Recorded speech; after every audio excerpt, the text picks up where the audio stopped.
Olá, sejam bem-vindos a mais um vídeo do canal Água Viva.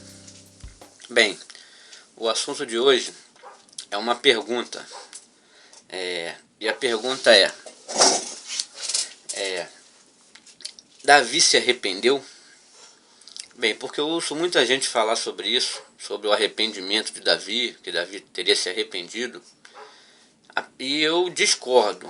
Eu falo assim, quem sou eu para estar dentro do coração de uma pessoa para saber se ela se arrependeu das coisas que fez ou não? Não sou ninguém para isso, nem para julgar os atos de ninguém. Mas uma coisa é certa, a gente pode analisar alguns fatos, né? Julgar a procedência, algumas procedências, não a pessoa, né? Não é nem julgar as procedências dela, perdão, não é essa palavra que eu quis colocar. A gente pode fazer uma análise, né, sobre os fatos, porque são fatos que são contados lá na escritura, então a gente pode analisar. O objetivo é esse.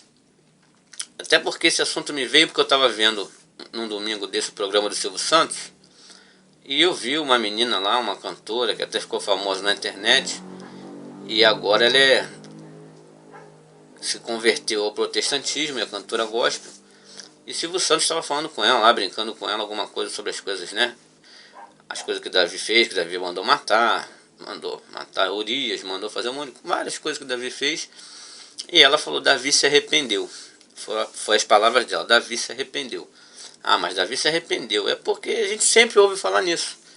A gente sempre ouve. E eu fui buscar se realmente, a gente vai analisar esse arrependimento de Davi.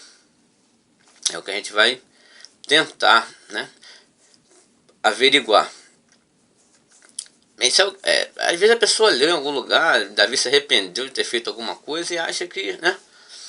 Por exemplo, existem contradições na própria Bíblia. Por que acontece? As pessoas têm que entender que existe uma coisa chamada perspectiva do escriba, né? O escriba, quando vai passar a história, ele dá o seu olhar, a perspectiva dele para aquela história. É como em Gênesis, capítulo 6, versículo 6. Né? Tava acontecendo aquelas coisas, o gênero humano se corrompendo, e lá o Criador já ia enviar o dilúvio devido àquelas coisas que estavam acontecendo, e diz assim lá em Gênesis capítulo 6, versículo 6. E arrependeu-se, né, o Criador de ter feito o homem, e isso lhe pesou no coração. Agora, essa é a pergunta que eu faço. O Criador se arrepende? Ele é um ser, na minha opinião, não.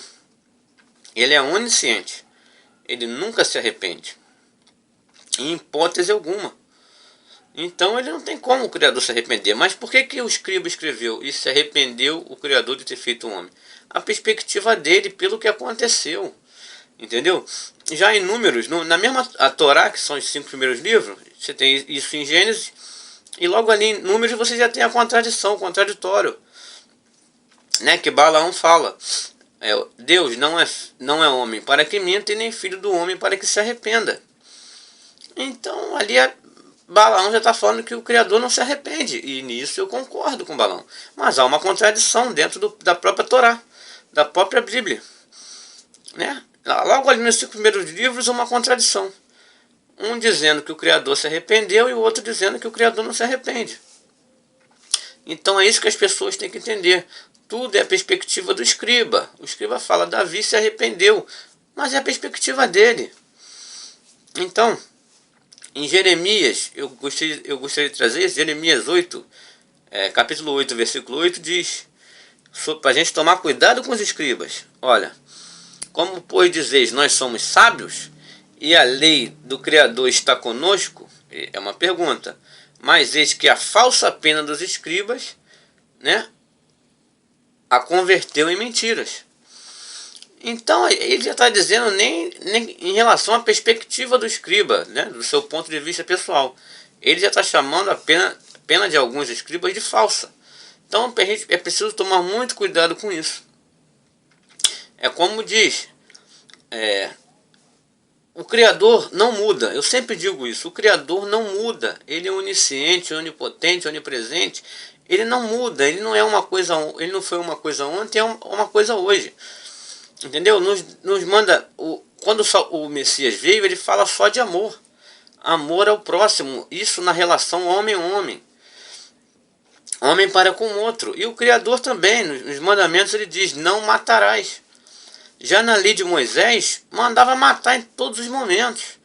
A mulher adúltera, o homem adúltero tinha que matar. Infringir uma coisa da lei, morte. Entendeu? Mata, mata, matar, matar, matar. Como? Entendeu? Isso é a lei do Criador. Só você ver o vídeo. Lei de Moisés, do canal Água Viva também. Foi o primeiro vídeo do canal Água Viva. Lei de Moisés versus lei do Criador, que explica tudo isso. Então há uma lei do Criador que ela é eterna. Ela sempre foi. Entendeu? Na relação homem com homem é amor. Como disse o Messias. Amor ao próximo. Se vos amardes uns aos outros, assim sabereis que sois meus discípulos. É isso que basta para saber que a gente é discípulo dele. Se nos amarmos uns aos outros. Essa foi a explicação que ele deu. Foi o mandamento que ele passou. Né? Amar o Criador sobre todas as coisas, o teu próximo como a ti mesmo. É isso que basta. Então, como que na lei de Moisés mandava matar, e Davi era um matador terrível. Só fazia, eu não estou julgando Davi, mas eu estou falando em relação à lei do Criador, né, que era de não matar, não matarás. Davi era totalmente contrário. E claro, as pessoas fazem as coisas e ela pode se arrepender. Pode. O Criador pode perdoar? Pode. Agora, eu estou falando isso que o pai, ele... só para voltar, o pai ele é amor. Não adianta. Ah, ele é justiça? É. Se ele tiver que tirar a vida de alguém, ele tira, mas só ele pode tirar.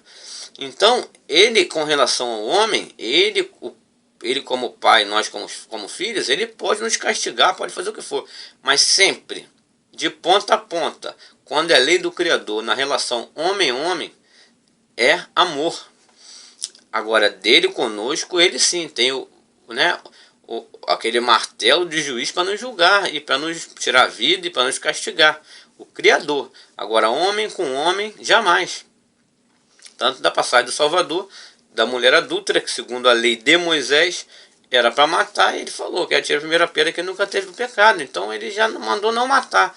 Então o Salvador, que é a palavra, que veio direto do céu, é o pão vivo que nos alimenta, ele ensinou amor. E o Criador mudou antes, mandava matar e agora é amor? Não. Lá atrás ele já mandava, não matarás. Agora, Moisés criou aquelas leis, aqueles estatutos de morte, tudo, dando ouvido ao exército celeste. É só você ver também os vídeos anteriores que eu estou explicando isso. Como Estevão disse, o Criador os entregou ao culto das milícias celestiais ou dos exércitos dos céus. E veja o vídeo Exército dos Céus, que vocês vão saber o que é, que eu explico também. Então, o que faz a gente pensar se uma pessoa se arrependeu ou não são os seus atos. Eu não posso simplesmente chegar porque o escriba escreveu, se arrependeu, que eu vou acreditar. É a perspectiva do escriba, como eu já expliquei anteriormente. Então, o que eu posso ter como base para saber se a pessoa se arrependeu ou não são os seus atos. Então, eu vou deixar essa para vocês pensarem. Eu fico imaginando, eu não passei por isso, claro, que graças ao Criador eu tenho saúde, mas eu fico imaginando, eu fico imaginando uma pessoa no leito de morte. A pessoa sabendo que está próximo de chegar à sua morte, deve ser uma coisa muito triste.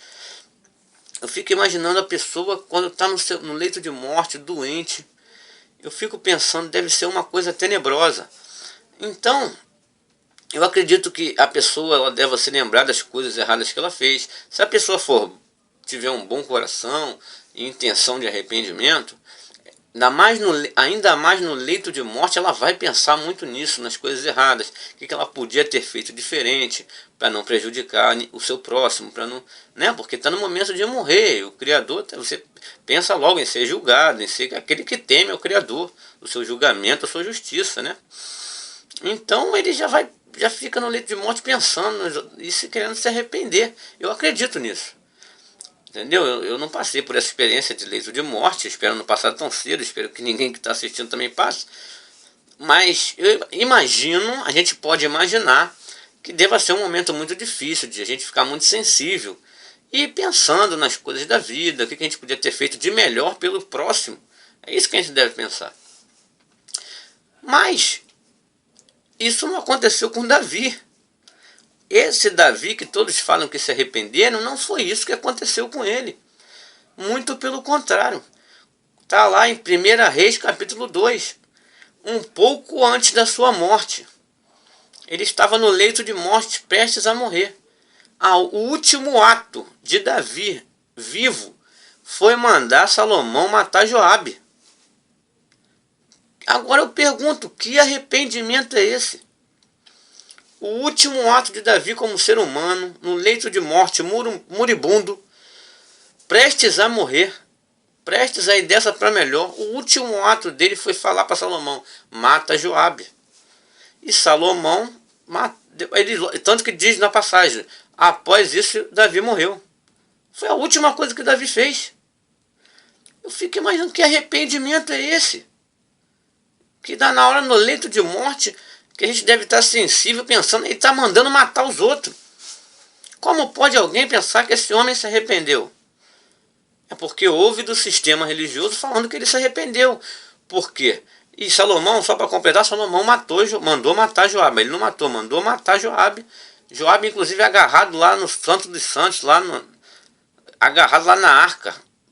Lá, eu não vou sair daqui. E o cara, sai daí que eu vou te matar, que Salomão mandou te matar. Não, Joabe, não vou sair. Aí o cara voltou lá e falou com Salomão, olha, não, que está agarrado lá no Santo dos Santos. Salomão falou, mata ele lá mesmo. Que era algo tão sagrado para eles, né? Para nós não, mas para eles eram. Então lá, o cara foi lá e matou Joabe agarrado lá no Santo dos Santos lá. Então esse foi o último ato de Davi. Agora, o porquê que o sistema religioso defende Davi com unhas e dentes, aí é outra questão, né? Aí são outras questões que a gente sabe, que muita gente sabe qual é, né? Porque Davi mandou construir o templo e o sistema religioso depende de templos. E por Davi ter mandado construir o templo, o sistema religioso depende disso. Então, mesmo que o Criador jamais autorizou a construção de um templo para ele. Disse que quem ergueria o templo seria um templo para a eternidade, um trono, seria o Messias, que morreu por nós. E ele disse mesmo, e quando ele saía do templo, ele disse, não restará nada, pedra sobre pedra, que não seja derribada. Ele sempre falou contra o templo. Ele falou, derruba este templo, e eu reconstruirei em 3 dias. E o pessoal, mas esse templo foi em 46 anos. Ele falou, não. Ele falava do templo do seu próprio corpo. Ele nos explicou que o templo e a habitação do Criador somos nós. Foi o Messias. Entendeu? Até ali ninguém tinha essa noção. Então vem corroborar que quem construiu o templo de pedra foi Davi. Então esses homens, essas pessoas do sistema religioso amam Davi por conta disso. Defendem Davi com unhas e dentes, inclusive dizendo que ele se arrependeu apesar de ter mandado matar um homem num leito de morte. E defende Davi, porque Davi cantava, né, salmodiava lá para o Criador. Mesmo o Salvador falando que não aceita louvores de homem, porque bem os conhece. Né? Davi batia palma, Davi fazia coisas físicas. Davi era um olhar só físico para as coisas. Já o Criador, já o Messias não. Falava, aquele que quer adorar ao Pai, que adora em espírito, e que o adora em espírito, porque o Pai é espírito. Portanto, importa que os adorem em espírito. Né? O Pai procura os verdadeiros adoradores, que o adorem em espírito e em verdade. Então, não com coisas físicas. Como disse Paulo lá, quando o pessoal estava querendo fazer isso, cantar, pular, fazer as coisas, Paulo disse, eu presto ao Criador, ao meu Pai, um culto racional. Então, eles defendem Davi por conta dessas coisas que Davi fazia e que eles seguem a Davi. Mas só não seguem o Messias, aquele que morreu por nós, porque é completamente diferente. Bem, gente, ficamos por aqui. Aqueles que gostam dos vídeos, se inscrevam no canal Água Viva. E muito obrigado e até a próxima.